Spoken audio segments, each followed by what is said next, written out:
चलिए, तो मैं क्या कहना चाह रहा था कि हमें जिस प्रकार से इंटरनली मेडिसिन हमने देखी कि कौन कौन सी मेडिसिन हम उपयोग करते हैं, उन मेडिसिन के उपयोग करने के पीछे का रीजन क्या है, किन वजह से हम उन औषधियों को डायबिटीज में प्रयोग करते हैं, उसका मैंने एक परिप्रेक्ष्य दिया। तो यहां पर अब दूसरा पॉइंट मैं आपको बताने जा रहा हूं कि जो व्यक्ति स्थूल प्रमेही है स्पेशली, उनका एब्डोमिनल फैट बहुत ज्यादा होता है, उन व्यक्तियों के ऊपर आपको उद्वर्तन चिकित्सा और करनी होती है। उन व्यक्तियों के ऊपर आपको उद्वर्तन चिकित्सा और करनी होती है। वो उद्वर्तन चिकित्सा आप किसकी करते हैं, ये थोड़ा सा आप समझ लीजिए। उसकी वजह से भी एक्सेसिव फैट डिसॉल्व होता है। वो फैट डिसॉल्व होने की वजह से उस व्यक्ति के अंदर जो ट्विन साइकिल हाइपोथेसिस है उसकी संप्राप्ति भंग होती है, कफ का जलीयांश सूखता है और पृथ्वी महाभूत बढ़ता है, जिससे उस व्यक्ति के अंदर दृढ़ता आती है और अपतर्पण वाली प्रोसेस आती है।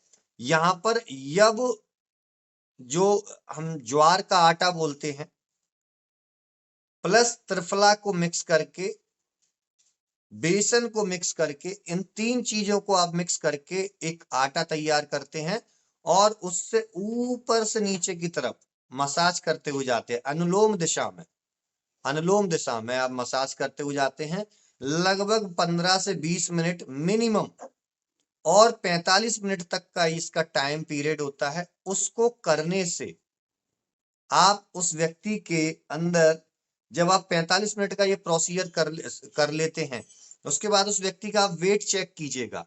1.5 से 2 किलो वजन मिनिमम बता रहा हूं। कई पेशेंट्स का मैंने अपनी प्रैक्टिस में 4-4 किलो वजन तक कम होते हुए देखा है।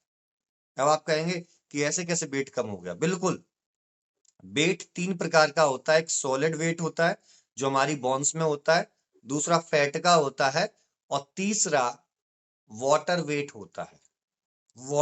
होता है। तो जलियांश का जो वेट होता है वो जलियांश निकल जाता है और उस व्यक्ति के अंदर इतना वेट मिनिमम 1.5 से 2 किलो वजन तो ऑन द स्पॉट 45 मिनट के बाद आपको कम मिलेगा ही मिलेगा उस व्यक्ति के अंदर। कई बार पेशेंट हमारे यहाँ पे ये बोलते थे कि सर आपकी मशीन खराब हो गई, इतना वजन कम नहीं हो सकता। लेकिन क्या करें भाई, वजन तो कम हुआ। तो ये चीज हमें करनी है, उद्वर्तन करना है। यदि आपके यहाँ वस्ती देने की प्रोसेस है तो आप वहां पर कसाय बस्तियां भी उस व्यक्ति को दे सकते हैं, उससे भी इमीडिएटली रिस्पॉन्स आते हैं। असनादी कसाय की बस्ती दे सकते हैं आप, दसमूल कसाय की आप बस्ती दे सकते हैं। बहुत अच्छे रिजल्ट वहां पर देखने को मिलते हैं और बहुत अल्टीमेटली रिजल्ट वहां पर देखने को मिलते हैं। अब इंटरनल मेडिसिन की बात हो गई, एक्सटर्नल मेडिसिन की बात हो गई। अब हमारा सेकंड पॉइंट है डाइट कभी भी हर व्यक्ति के लिए एक जैसी नहीं हो सकती। मैं आपको बता दूं, वो कहाँ का रहने वाला है, किस क्षेत्र से रहने वाला है, उसकी यहाँ किन चीजों की उपलब्धता है। पैदा हो गए, स्कूल जाओ, करियर बनाओ, नौकरी मिल गई, शादी कर लो।